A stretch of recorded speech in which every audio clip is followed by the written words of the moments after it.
हर छठ महारानी की जय। आप सभी को हर छठ की बहुत बहुत शुभकामनाएं।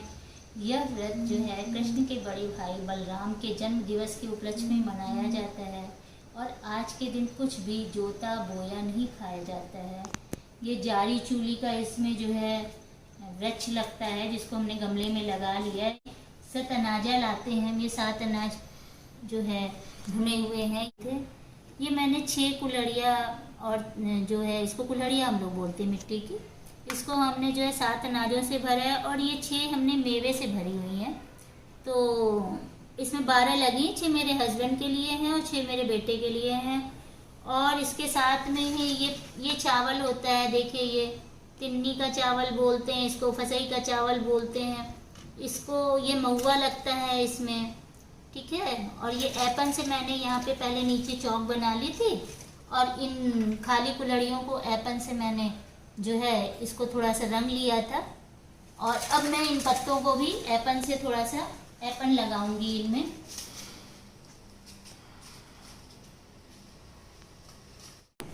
तो फ्रेंड्स, जैसा कि नाम से ही लगता है कि इसमें छठ है तो 6 कहानियाँ होती हैं छठ की।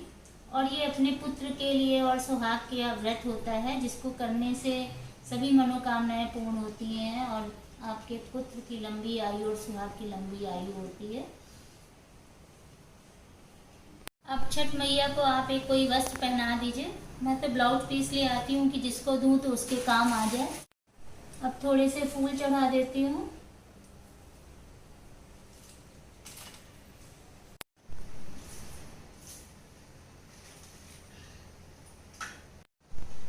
अब ये दीप दिखा दीजिए भगवान को। दीपम दर्शयामि। जय छठ मैया।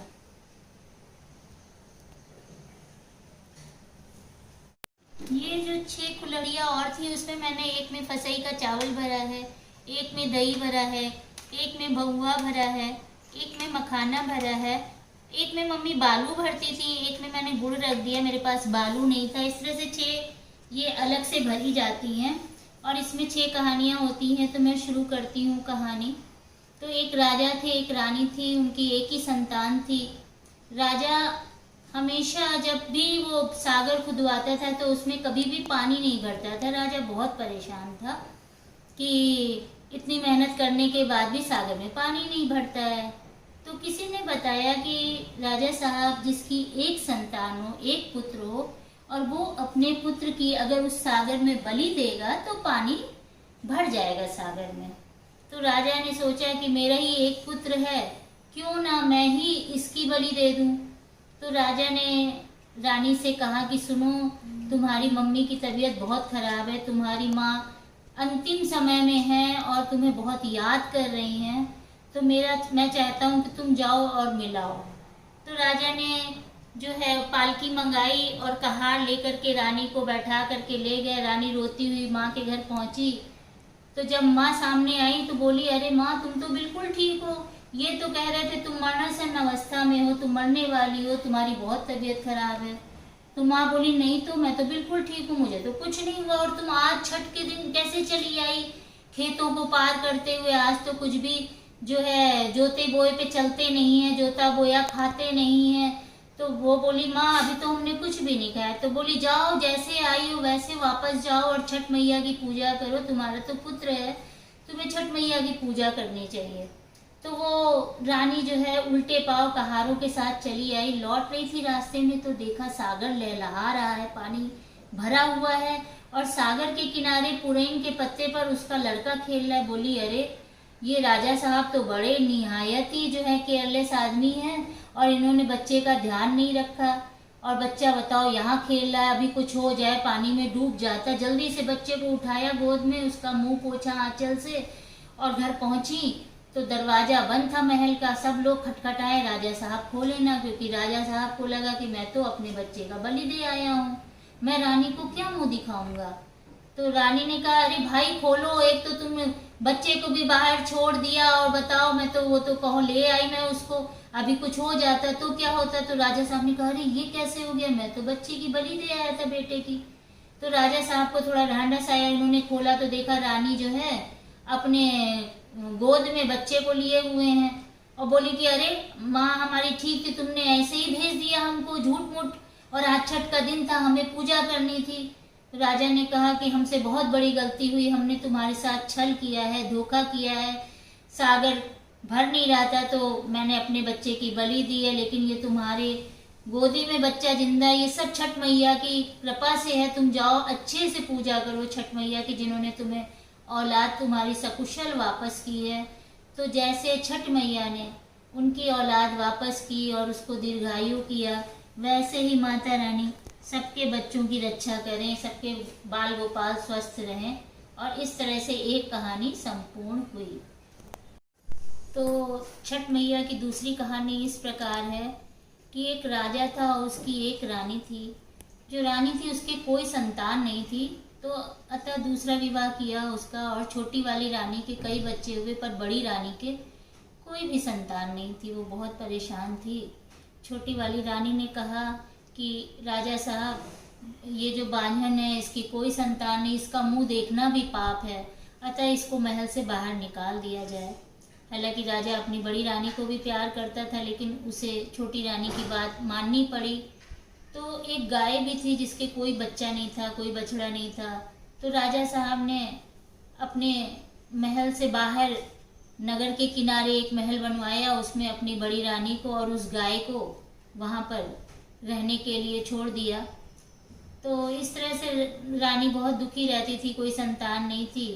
एक दिन गाय जो है वो गई तालाब किनारे ऐसे घूमने के लिए, विचरण करने के लिए। रास्ते में देखा कि महिलाएं पूजा कर रही हैं, तो वो खड़ी हो गई। तो महिलाएं जब अक्षत डालती हैं, जैसे इसमें फूल है, ये तिन्नी का चावल है, दही महुआ सब डाल रही थी, तो गाय ने अपना कान इस प्रकार से ऐसे किया कि उसके भी कान में कुछ अक्षत, कुछ तिन्नी के चावल, फूल, दही सब पड़ गया, महुआ पड़ गया कान में। और वो आई दौड़ी दौड़ी गाय रानी के पास। गाय बहुत समझदार थी, तो रानी से रानी ने पूछा क्या है, तो उसने अपना मुंह जो है रानी के आंचल में कर दिया और अपने कान से उसने सारा अक्षत और जो भगवान का प्रसाद था वो डाल दिया। रानी ने कहा अरे ये तो चावल वही वाले हैं जो, और ये महुआ है, इसका मतलब आज छठ का दिन है। तो रानी ने उसमें से थोड़ा सा प्रसाद खुद खाया और थोड़ा सा अपनी गाय को खिला दिया। साल भर भी नहीं बीता कि छठ मैया की कृपा से रानी को पुत्र हुआ, उधर गाय को भी बछड़ा हुआ। तो राजा साहब आए, उन्होंने कहा अरे वाह, ये कैसे इतना संभव हो गया। उन्होंने बताया कि छठ मैया के प्रसाद खाने से हम दोनों का जीवन सफल हुआ और हम दोनों को औलाद प्राप्त हुई। अगले साल जब छठ मैया का व्रत आया तो उन्होंने अच्छे से विधिवत से पूजा की। हे छठ मैया, सबकी गोद भर के रखना और सबके ग्वाल बालों को, गोपालों को हमेशा स्वस्थ रखना, यही प्रार्थना है। इस प्रकार से ये दूसरी कहानी समाप्त हुई। तो आज मैं बता दूं कि आज के दिन जो है ये काजल जरूर पारा जाता है। तो इस तरह से आप काजल पार लीजिएगा और अपने लड़के और अपने पति को जरूर लगाइएगा आंखों में। तो अब मैं आपसे बात कर रही थी कि भगवान की तीसरी कहानी छठ मैया की। तो वो ये है कि एक सास बहू थी और उनके बहू के 2 बच्चे थे। तो बहू बाहर काम करने जाती थी, छठ का दिन था, तो जा रही थी, बोली माँ आज छठ का दिन है और तुम महुए का दूध बना के रखना, महुए की खीर बना के रखना, और मैं आके नहा धो के पूजा करके वही खाऊंगी, हम दोनों खाएंगे। तो सास ने कहा कि ठीक है, और सास जो है चूल्हा जलाने लगी। तो जैसा कि बरसात चल रही होती है तो सारी लकड़ियाँ गीली थी, उसने बहुत प्रयत्न किया। अब ये कहानी है, कितनी क्या है ये मैं नहीं जानती। थोड़ी सी ये कहानी जब मैं पढ़ती हूँ या सुनाती हूँ तो मुझे कुछ अलग सी फीलिंग आती है, मतलब मुझे कुछ कम अच्छा लगता है। लेकिन आप इसको बतौर श्रद्धा से सुनिए, कोई बात नहीं। तो मैं ये बता रही थी कि सास ने जो है, चूल्हा नहीं जल रहा था तो सास ने अपने दोनों पोतों को बीच से फाड़ दिया और चूल्हे में लगा दिया, और चूल्हा जल गया और उसने खीर बना के रख ली।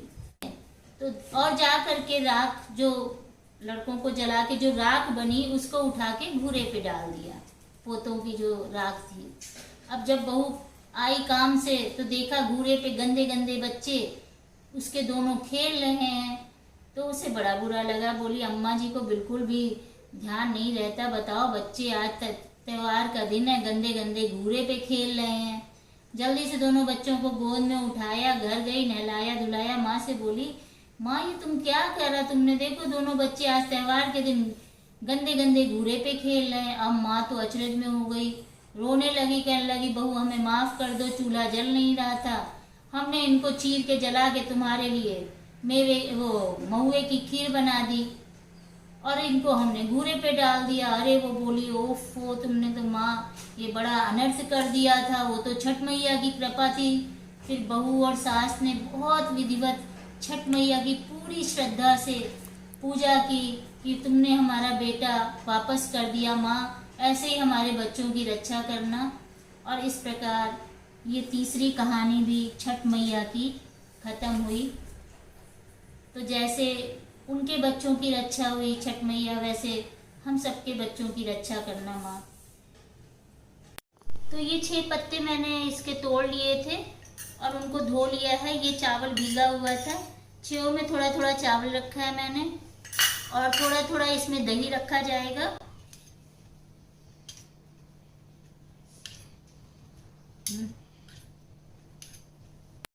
और इसमें एक एक महुआ रख दीजिए, एक एक दो दो, जो आपकी श्रद्धा हो। जय भगवान की छठ मैया।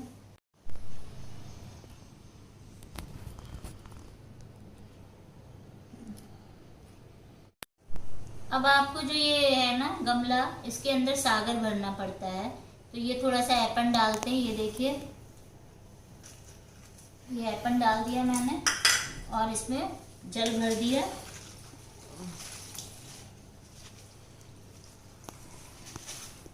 पूरा जल भर दिया मैंने। अपने बच्चे का पेन पेंसिल भी आप इसी में डाल दीजिए, इसी जल में। छठ मैया अच्छी पढ़ाई करवाएंगी। और ये देखिए काजल भी पड़ गया है अच्छा सा, इसको आप बच्चों को लगा दीजिएगा।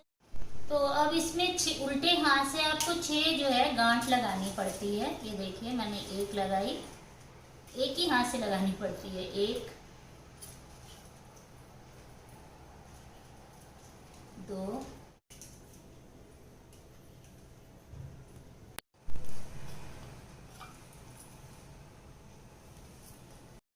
और एक गांठ जो है वो मान्यता की है। अगर आपकी कोई मान्यता है छठ मैया से, आप चाहते हैं कि ऐसा पूरा हो जाए, तो हम आपको पेरी चढ़ाएंगे, चुनरी चढ़ाएंगे। तो उसके लिए आप एक गांठ कर लीजिए। अगले साल अगर आपका वो काम पूरा हो जाए तो आप उस गांठ को खोल दीजिएगा और पेरी चढ़ा दीजिएगा। तो इस तरह से आपको गांठें लगानी है।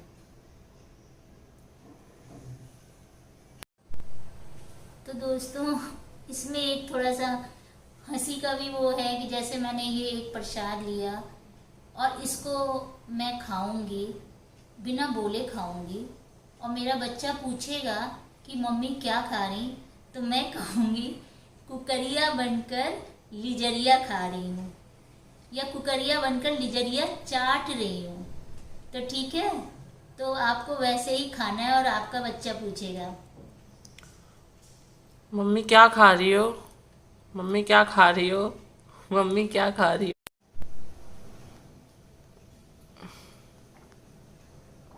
तो फ्रेंड्स, लोग कहते हैं, मम्मी लोग कहती हैं कि कभी भी खाली पेट, मतलब वो जो सुहाग लिया जाता है वो कुछ खा के लिया जाता है। तो मैंने ये खा भी लिया। अब मैं सुहाग लूंगी गौर जी से।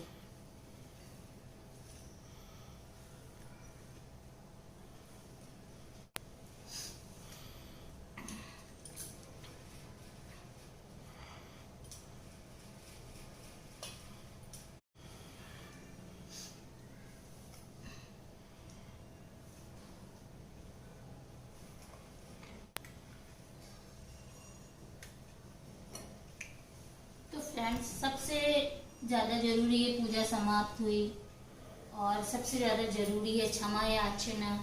तो वो ज़रूर मांग लें, हर पूजा के बाद क्षमा याचना ज़रूर मांग लें, क्योंकि हम लोगों से कुछ ना कुछ गलतियां हो ही जाती हैं। तो ईश्वर बहुत ही दयालु है, वो हमेशा मेहर करता है, कहर कभी नहीं करता। अपराध सहस्त्राणि क्रियन्ते अनिशमया दासयमिति मामत्वा क्षमस परमेश्वरी। आवाहनम न जानामि न जानाम विसर्जनम, पूजाम चैव न जानामि क्षम्यताम परमेश्वरी। मंत्रहीनम क्रियाहीनम भक्तिहीनम सुरेश्वरी। यत् पूजितम मया देवी पर पूर्णम तदस्तु में। तो इस तरह से आपने 6 माह प्रार्थना कर ली। और मैंने खाने में बनाया है यही फसई के या तिन्नी के चावल, और साथ में मैंने बनाया है नारी का साग, क्योंकि ये जोता बोया नहीं होता है। उसको मैंने देसी घी में डाल करके और उसको छौंक करके और उसमें सेंधा नमक डाला है, और हम लोग उसके साथ में दही खाते हैं। बाकी आप महुए की खीर या मेवे की खीर भी लोग खाते हैं, परंतु इसके साथ आपसे एक बहुत बड़ा अनुरोध है, अगर आपकी तबीयत ठीक नहीं है, आपको शारीरिक कोई प्रॉब्लम है, कष्ट है, तो कभी भी उसको नज़रअंदाज करके व्रत खाली पेट या ऐसा मत रहिएगा। अपना ध्यान जरूर रखिएगा। फ्रूट्स आप ले सकते हैं, और ईश्वर तो हमेशा दयालु है, हमेशा वो कृपा करता है, घटघटवासी है, वो कभी भी आप पर कहर नहीं करेगा। और इसी के साथ ही छठ मैया की जय हो।